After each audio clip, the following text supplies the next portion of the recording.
साथीहरुले कुन तेल भन्नुहुन्थ्यो नि है। ल मेरो अहिलेको रिजल्ट र यो मेरो पहिलाको समस्याहरु हो।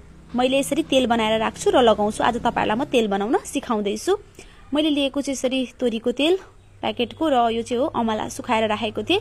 सिजनको छ भने तपाईले हरियै हाल्दा पनि भयो। मैले यसरी चाहिँ राखेको थिए अफ सिजनमा युज गर्न इजी हुन्छ भनेर।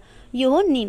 यसलाई पनि सबैलाई अलिअलि कुच्याउने, धेरै मसिनो बनाउन पर्दैन। र यो थियो लसुन। मैले यहाँ के युज गर्दै छु हेर्दै जानुस्। यो चाहिँ हो प्याज। यसलाई पनि हल्का क्रश गर्ने, मसिनो डुट्टो बनाउनु परेन। र मैले लिदै छु यहाँ घन्टी फूल कुनै पनि प्रकारको लिन सक्नुहुन्छ। हजुरसँग जुन अवेलेबल छ त्यही लिने। र यो थियो रातभरि भिजाएको मेथी। यसलाई पनि कुटे। र यो थियो एलोभेरा। घरकै थियो। यसलाई मैले बोक्रेसँग काटे। अब हजुरले एउटा कराई बसाल्नुस् र त्यो कराई तातिसकेपछि चाहिँ यसरी आफूले अघि कुच्याएको चीजहरुलाई पालो हाल्न सक्नुहुन्छ। र कुन चाहिँ पहिला हाल्ने, कुन चाहिँ पछि हाल्ने, टर्न वाइज टर्न भन्ने चाहिँ त्यस्तो के पनि हुँदैन है। मलाई धेरै जना साथीहरुको कमेन्ट पनि आएको थियो।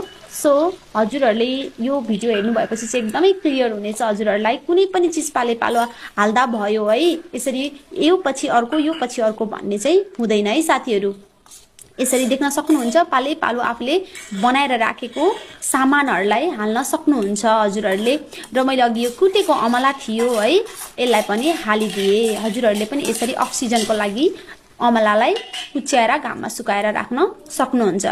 र यो नीम देख्न सक्नुभयो। नीमलाई कहिले पनि पेस्ट बनाएर हाल्ने काम नगर्नुस्। पेस्ट बनाउनु भयो भने यसको सबै हरियो कलर तेलमा आउँछ र तेल पनि हरियो कलरमा चेन्ज हुन्छ। सो त्यो राम्रो हुँदैन। हातमा पनि हामीलाई हरियो लाग्छ। सो यसरी मैले बनाएर राखेको सामानहरुलाई पालो हालिसके।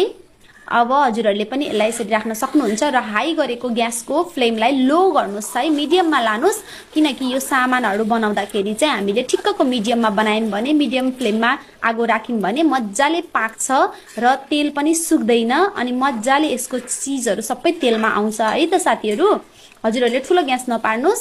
हजुरहरुले यसलाई मज्जाले उयो गर्न दिनुस् है त। मज्जाले सानो ग्यासमा यसलाई पाक्नलाई छोडिदिनुस्। अब हजुरहरुले देख्न सक्नुहुन्छ यहाँनेर यो ब्राउन कलर, डीप ब्राउन कलरमा यसको यो कलर चेन्ज भइसकेको छ।